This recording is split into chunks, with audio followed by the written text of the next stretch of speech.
Hello! Good afternoon. Ayan. Nandito na naman tayo. Ayan, sasaing na ako ng aking kanin for the preparation na yan. Kasi maaga tayo magluto dahil alam na natin, ang buhay natin na kasama na talaga ang whitey world. Ayan. So gusto ko lang i-share sa inyo na ano bang ginagawa ko after busy days.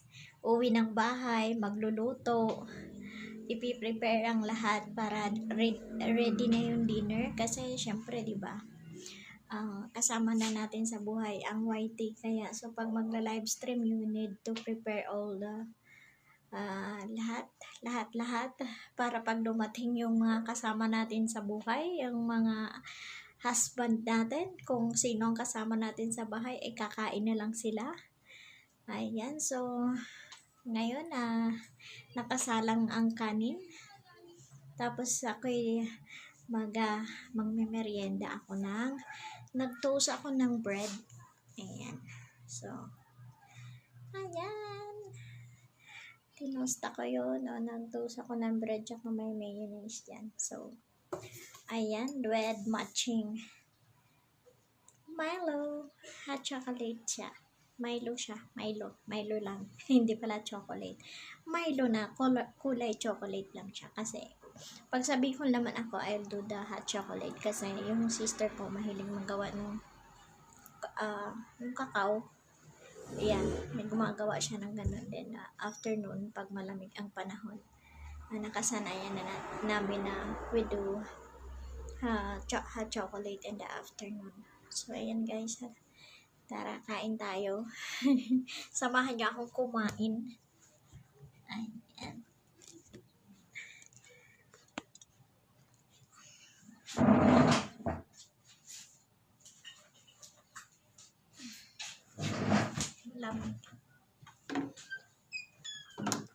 Malamig sa Baguio. Ayan. So guys, ito yung kakainin ko. Magme-merienda na tayo. Ayan, tapos may mayonnaise. Ayan. So, dito ka na ngayon. Ako lang naman ang kakain. Wala pang kasama, no? Ganito ang buhay natin. Yung buhay-buhay natin after busy sa mga trabaho. Pag uwi ng bahay, magsasaing. Ayan. Habang nakasaing, bago mag-YT,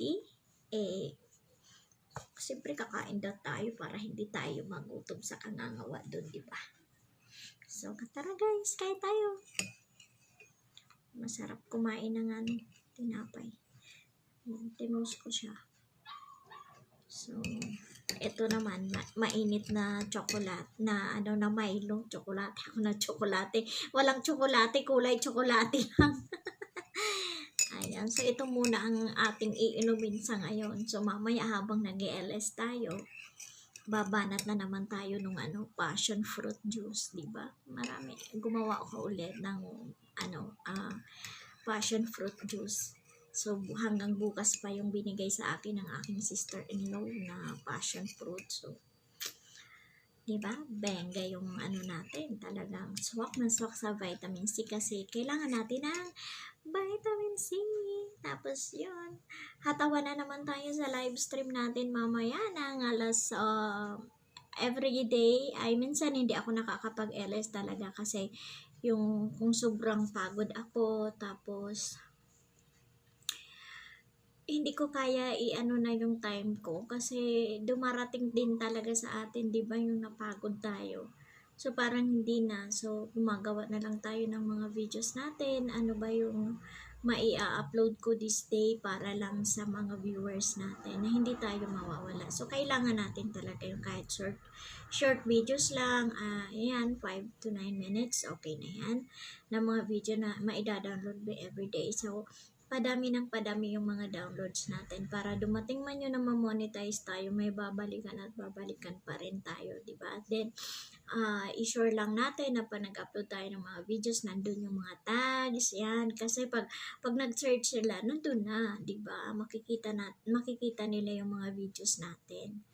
So, ayan guys, Yan lang ang masasabi ko ngayon. Din sana sa LS ko naman ay marami naman tayong ma-recharge na mga buhay. Kasi siyempre, di ba, kailangan natin yun na may nagre-recharge sa ating buhay para lumakas tayo at maging positibo tayong gawin ang YT World. Okay, so yan, di ba? So lahat naman talaga ng mga nagla-live stream, they are helping, especially dun sa mga kagaya natin, small YouTubers pa lang tayo, but then naging ahead lang tayo sa kanila sa paggawa ng YT World. So let us help also those are beginners talaga. So kaya ako pag may pumapasok sa akin na beginners, sina-shoutout ko din sila. Then kung ilan yung bananas nila, as long as na makadagdag tayo during our live stream, kailangan natin silang tulungan. So, yan ang buhay natin sa YT, diba? So, ito yung everyday life natin, diba? Gumawa ng videos, pagdating galing sa work, pagdating sa bahay, magsaing, after magsaing, i-prepare ang sarili para tayo na naman ang sasalang at magpapahimpapawid tayo sa ating live stream. So guys, yan. Gusto ko lang siya sa inyo i-share ano yung whereabouts ko. Ano ba talaga yung preparation ko before ako mag-live stream. So, that's just for today. So, ayan guys, kakain muna ako. Maraming salamat sa inyo sa pag-suporta sa channel ko. As always naman po, maraming salamat guys. And don't forget, doon sa mga hindi pa nakapag-subscribe sa channel ko, kindly subscribe Bicol lang ng ako vlog. Ayan, then I hope na makatulong din ako sa inyo pag napasok kayo sa aking live stream. So thank you and God bless. Subscribe to my channel and like and then comment. Thank you everyone. See you on my live stream. Thank you. Bye-bye.